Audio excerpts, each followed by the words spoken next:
consumir bazuco, inyectarse, ya es como que ya estás del otro lado y ya no hay, es el punto de no retorno. Porque los jóvenes no son conscientes del daño que le ocasionan a las personas que están alrededor. Un mundo libre de drogas no existe. Me metí en un círculo social donde había muchas drogas, terminé metido en eso. Que puede uno llegar al punto de consumir para vivir y vivir para consumir. Si usted no quiere tener riesgos con sustancias, pues no se las coma, no se tome un trago, no se fume un cigarrillo, todo tiene su daño.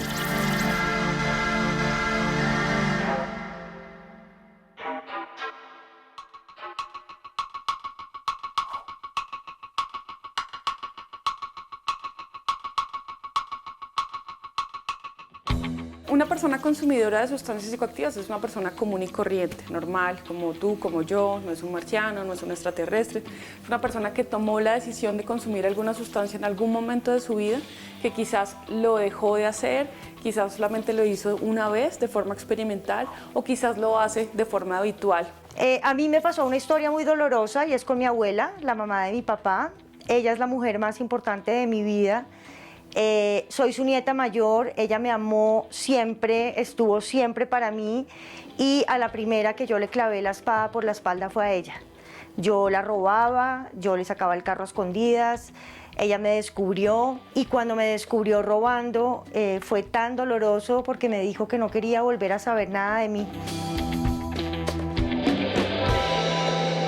Un tiempo más adelante yo estuve en mi primer centro de rehabilitación y como a los 2 meses de tratamiento yo quise buscar a mi abuela para pedirle perdón y mi abuela tenía Alzheimer, por lo cual yo hoy en día dicto charlas a los jóvenes porque los jóvenes no son conscientes del daño que le ocasionan a las personas que están alrededor.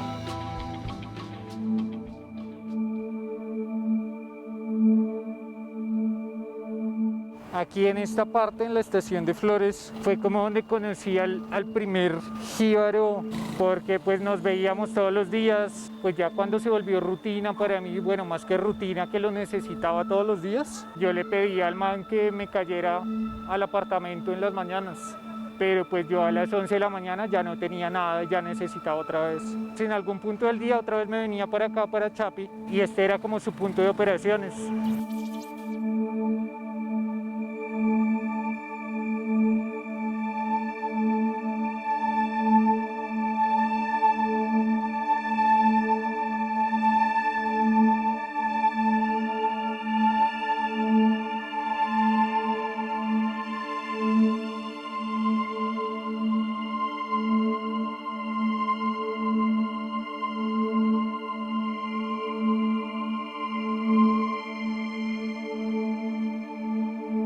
Pues yo te estoy hablando de la heroína, me despertaba y ya el cuerpo te lo podía, ya me despertaba sudando, con escalofríos, retorcijones en el estómago. No, al principio la inhalaba, luego la fumaba y luego ya pasé a inyectarme. Y esa era la rutina, levantarse y hacer lo que fuese por conseguir la droga.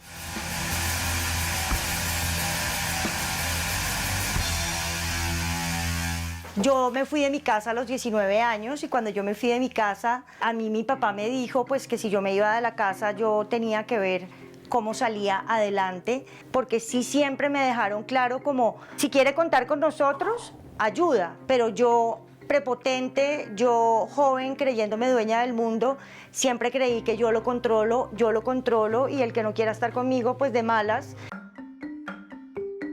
Yo después de un tratamiento que hice en Medellín, volví, me fui a vivir a Panamá y yo recaí y me volví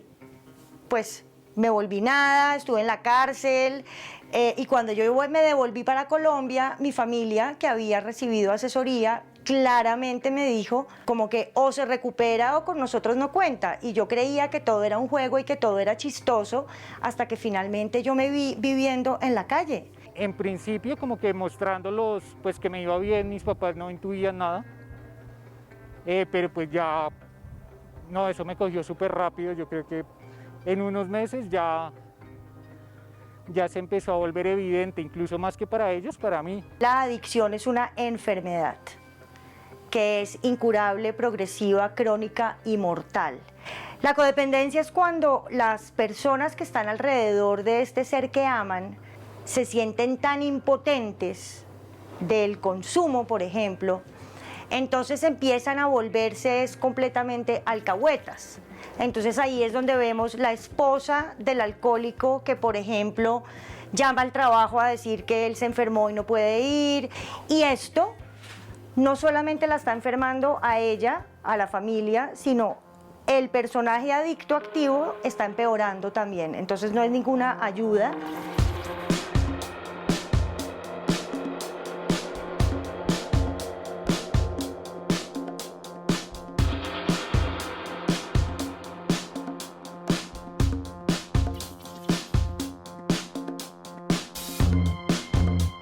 Si usted siente que es dueño de su vida y que va a seguir consumiendo, váyase a vivir a una isla, porque el daño, hoy yo que estoy en recuperación 9 años después, siento que hay dolores familiares que no puedo enmendar, que obviamente viene Dios y el don del perdón, pero el daño de los familiares es heavy.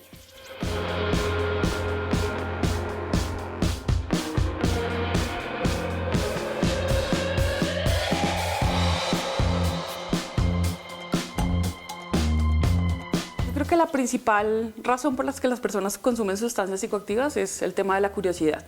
Siempre parte como de saber qué efecto voy a sentir, a qué sabe esto, cómo se consume esto.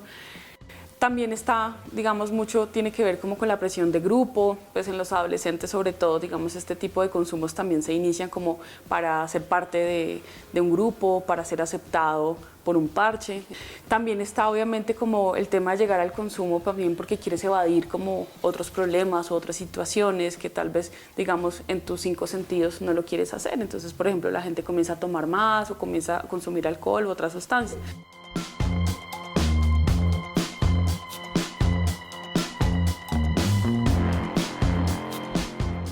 Aquí estamos en el Parque Nacional, que fue casi que donde empezó todo cuando entré a la universidad. Me hice como amigo de un grupito, eran de artes, o de arquitectura o de diseño. Me la pasaba parchando con ellos, no solo por como que mi interés fuese en las drogas, más porque quería conocer otras cosas, experimentar. Sí que habían muchas drogas, era un mundo que yo no conocía, yo era como el juicioso del grupo.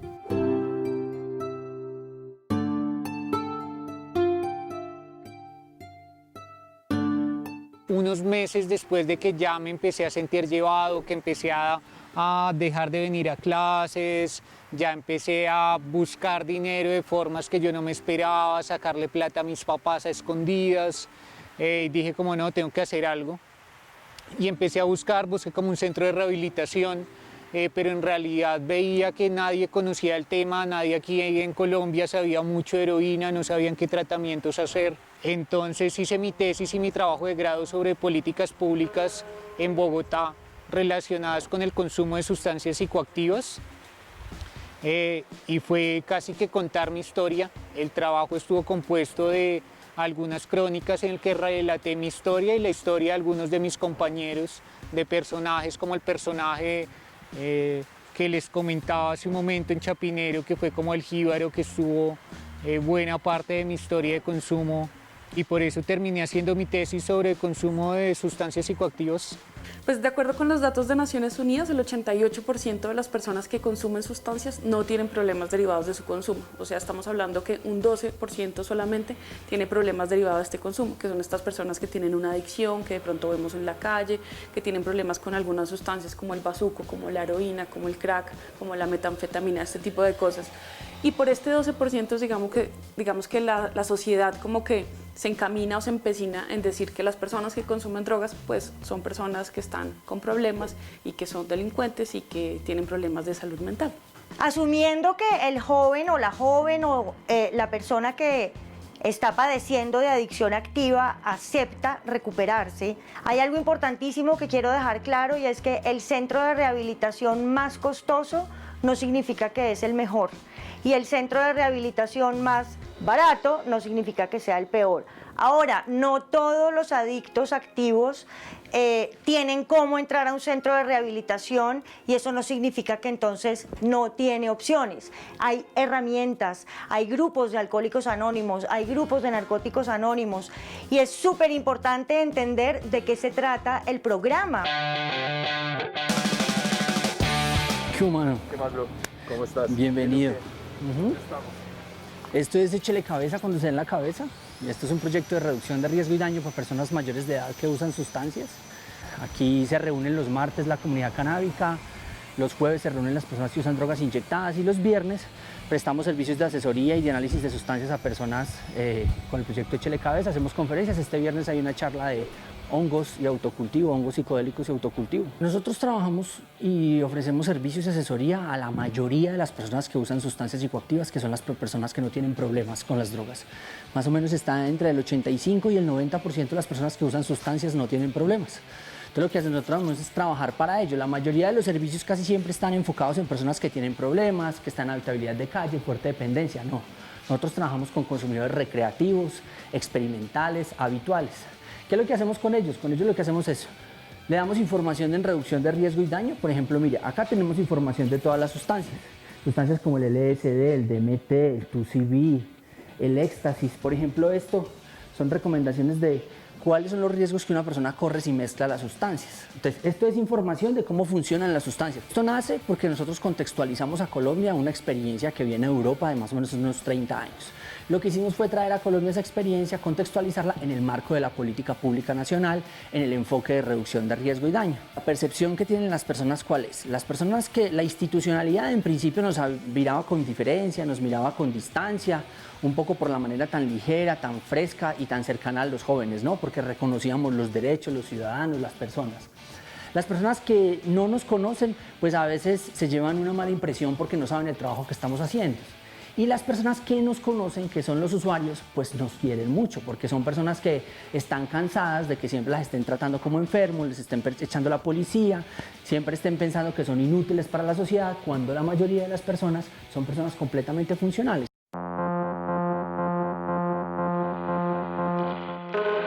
Yo he tenido casos de papás que me dicen, mire, yo las veces que caiga y las veces que se vaya para la calle, yo lo voy a ir a sacar y lo voy a buscar. Y no siempre eso va a ser una ayuda para ninguno de los dos, ni para el papá ni para el que está en la calle. Entonces es importantísimo por dónde se va a hacer el tratamiento, porque a las familias se les dan una cantidad de recomendaciones, de ayudas psicológicas, de alternativas. Algunos llegamos a recuperación sin la familia. Han sido tantos los intentos y las caídas y las mentiras, las personas ya no creen, que simplemente abandonan, y esto no significa que entonces no pueda recuperarme, ¿no? En Narcóticos Anónimos se dice con la familia, sin la familia o en contra de la familia. Llegan a la fiesta, ya se la van a comer y antes de comérsela pasan por donde nosotros y dicen, muestre a ver si lo que me voy a comer me va a hacer daño o no.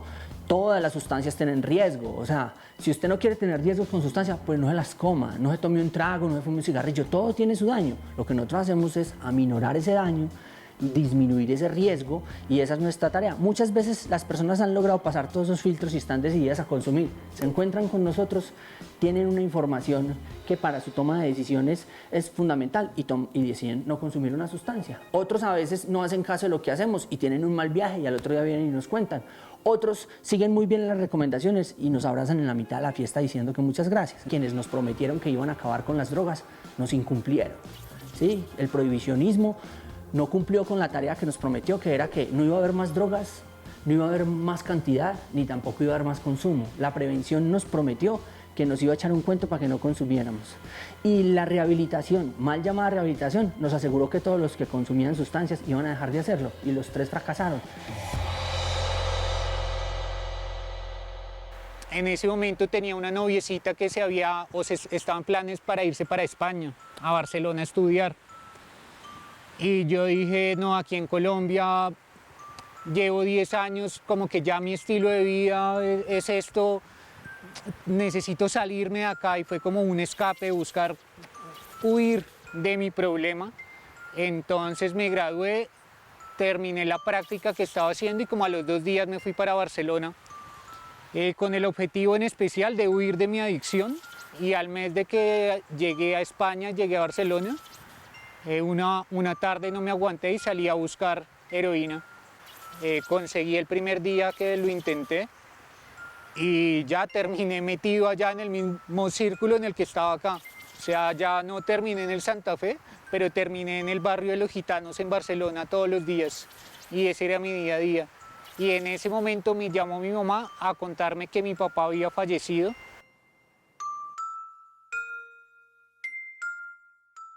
Tomé al día siguiente un avión para Bogotá. Llegué a Bogotá. Del Dorado dejé la maleta en la portería de mi edificio y seguí en el mismo taxi al Santa Fe a comprar heroína.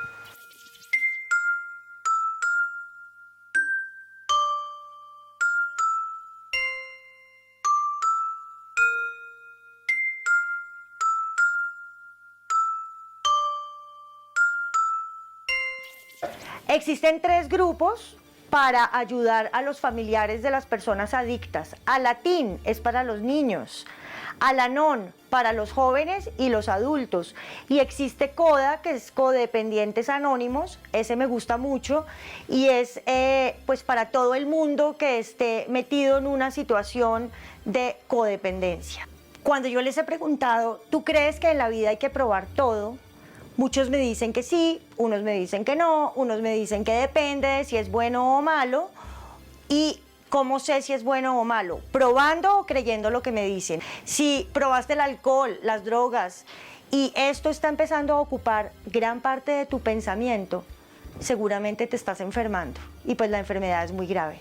La enfermedad se llama adicción, incurable, progresiva, crónica y mortal. A veces pasa que las personas creen que no tienen problemas, digamos, con el alcohol o con una sustancia que consumen de vez en cuando.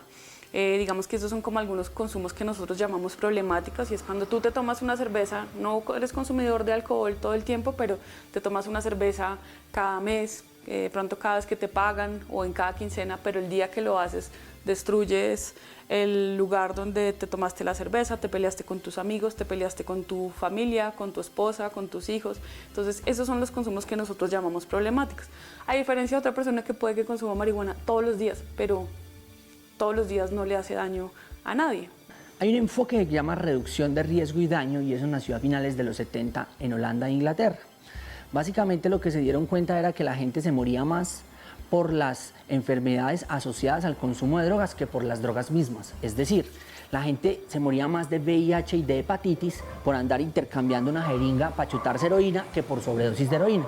Entonces en el mundo surgió ese enfoque y lo que hicieron era darle a las personas jeringas. Y al darle jeringas se bajaron las tasas de hepatitis, las tasas de VIH y así lo que hicieron era que las personas tenían una mejor calidad de vida. Es lo mismo que se aplica cuando usted habla de consumo responsable de alcohol. El consumo responsable de alcohol es reducción de riesgo y daño en alcohol. Entonces, ese mismo enfoque se le aplicó al consumo de sustancias psicoactivas ilegales, como por ejemplo el éxtasis, la cocaína, la marihuana. Y es, si usted no va a dejar de consumir, entonces por lo menos adopte unas pautas de cuidado y de autocuidado para que cuando lo haga, pues no tenga problemas graves. Esto es el servicio de análisis de sustancias. Esto hace parte de lo que es una estrategia de reducción de riesgos y daños. Y lo que hacemos aquí básicamente es analizarle las sustancias a las personas que tomaron la decisión de hacerlo. Aquí tenemos una pastilla de éxtasis. Aquí lo que vamos a hacer es raspar un poquito de la sustancia. Tomamos como una pequeña muestra. Y ahora con estos reactivos lo que vamos a identificar es si es o no es la sustancia. Aquí ya no, mira, ya nos terminó de marcar la coloración, nos dio negro en los 3 y aquí tenemos como los resultados en esta tablita que nos muestra que entre moradito y negro, más o menos, sí es un MDMA, o sea, es éxtasis. Te dijeron que era una sustancia y te dio otro resultado o es otra cosa, esto puede poner como en riesgo la vida de las personas, entonces por eso recomendamos no hacerlo. Para el lugar que vamos ahora, fue donde realmente me sentí en el fondo. Vamos al barrio Santa Fe. Hay una anécdota personal. Yo estaba en ese círculo social en el que nos gustaba mucho ver películas, nos la pasábamos en la biblioteca de la Javeriana, bien sea hasta tarde viendo películas, y en ese punto que estábamos experimentando vimos Trainspotting.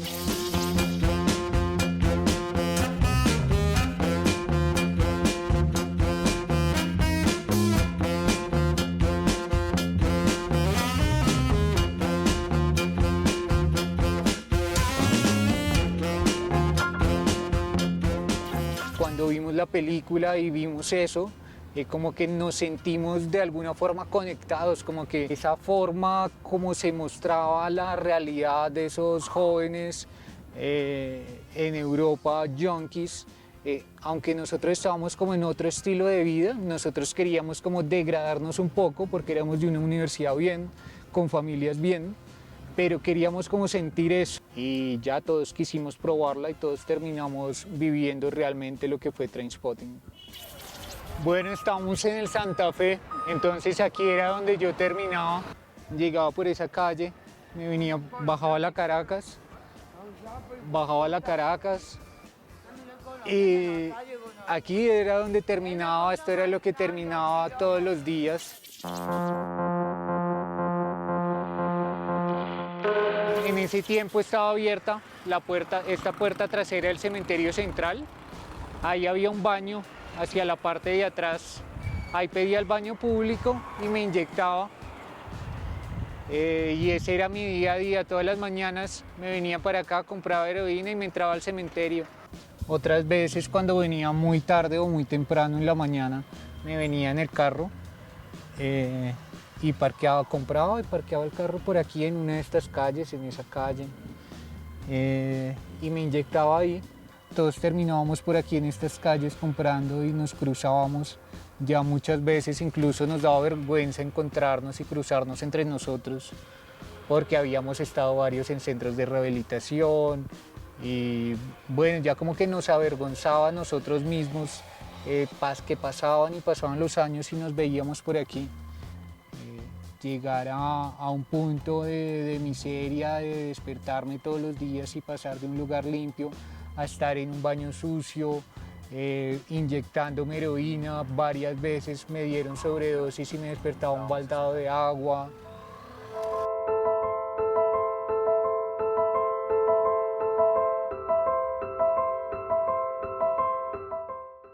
Venir nuevamente a esta zona, a estas calles, ver y sentir todo esto, pensé que me movería muchas cosas, pero mi modo y mi estilo de vida ahora es tan diferente que siento todo esto tan ajeno. Ya no me da miedo, como que no lo percibo cercano y no es algo que me interese vivir nuevamente, y menos cuando veo dónde estuve y dónde estoy ahora. El que ha sido no deja de ser es una creencia falsa, porque pienso que es como cortarle las alas a la persona. Como usted ha sido un drogadicto toda la vida, no se va a recuperar. Yo no creo que eso sea real. Sin embargo, es complicado después de tanto daño que uno hace a las personas que crean que yo fui así y hoy no lo soy. Yo creo que el que es no va a dejar de ser, pues desde que no quiera cambiar, puede ser o no ser. Realmente lo que debería cambiar, digamos en este caso, es como que la sociedad entienda y comprenda que el fenómeno del consumo de drogas va a estar y existirá y va a estar con nosotros durante el resto de la humanidad. Entonces, negarnos a que existe, pues es querer tapar el sol con un dedo. Entonces, lo que tenemos que hacer es convivir en paz con las drogas. Lo que pasa es que yo siento que también es como seguirle dando juego a unos discursos anacrónicos, a unas posturas anacrónicas, ¿sí? O sea, seguir abordando el consumo de sustancias desde solamente una faceta de la enfermedad. Mire, todos los modelos de intervención basados en la abstinencia fracasaron. Desde la medicina, desde la psiquiatría, desde la psicología, eso ya no funciona. Hoy en día los modelos que funcionan, que vienen más desde la sociología y las ciencias humanas, es la funcionalidad, funcional mentalmente. psicológicamente, biológicamente, socialmente, familiarmente, ¿sí? Entonces, seguir un poco pensando y darle vuelta es, digamos, un poco seguirnos pegando de ese fracaso que hundió su modelo. Entonces, nosotros estamos pensando en que primero eran delincuentes, hace unos años eran enfermos, hoy en día son ciudadanos que han tomado una decisión sobre su cuerpo como se los permite la Constitución, que lo que tiene que hacer la salud pública es que esa decisión no le termine pasando factura en términos de salud y que esa decisión no afecte a los demás. 3 años y medio por ahí consumiendo, la mayoría de mi círculo social se volvió personas de fundaciones. Entonces yo iba por acompañarlos a esos grupos, consumir, me despertaba todas las mañanas, iba, compraba heroína al Santa Fe y me iba para uno de esos grupos a las 7 de la mañana en Chapinero. Y un día dije como, hoy, esta mañana puedo no ir al Santa Fe por la mañana, más bien no me siento tan mal, voy a grupo, me reúno con la gente y después me voy a comprar. Me fui, estuve con los compañeros de esos grupos, se terminó el grupo y yo como bueno, pues voy a esperar hasta la tarde porque en realidad no lo necesito. Entonces dije como bueno, voy a pasar la mitad del día sin consumir. Y llegué a la noche y este sentimiento y esta necesidad, porque era una necesidad física y psicológica de consumir, nunca más volvió. Pronto encontré un trabajo, yo soy el líder y el coordinador del área de contenidos digitales para 5 revistas en Colombia, 5 revistas en América Latina y otras 2 publicaciones. Y empecé con hábitos de vida más saludables. Sí que me gusta ir y salir a tomarme una cerveza o un cóctel con mis amigos o la gente de la oficina, pero en realidad mi estilo de vida ahora gira en torno al trabajo, que lo amo y amo mi profesión y amo lo que hago. En mi caso, claramente tocar fondo, pues me sirvió. Todo lo que ocurrió en ese momento sirvió para poder salir al otro lado y yo hoy soy lo que soy gracias a toda esa historia. Pero si tú me preguntas como, oye, ¿es recomendable esperar hasta tocar fondo para que valga la pena? Mi respuesta es no. Yo creo que es necesario tocar fondo, pero los fondos son muy personales, no hay como un fondo que sea o llegar al Santa Fe o terminar en un psiquiátrico y que ese sea el mismo fondo para todas las personas. Hay otras adicciones y problemáticas que no son con drogas y también como que es algo muy personal, pero sí creo que cuando te das cuenta que ya estás llevado, es que realmente tomas conciencia que debes hacer algo, o ese fue mi caso.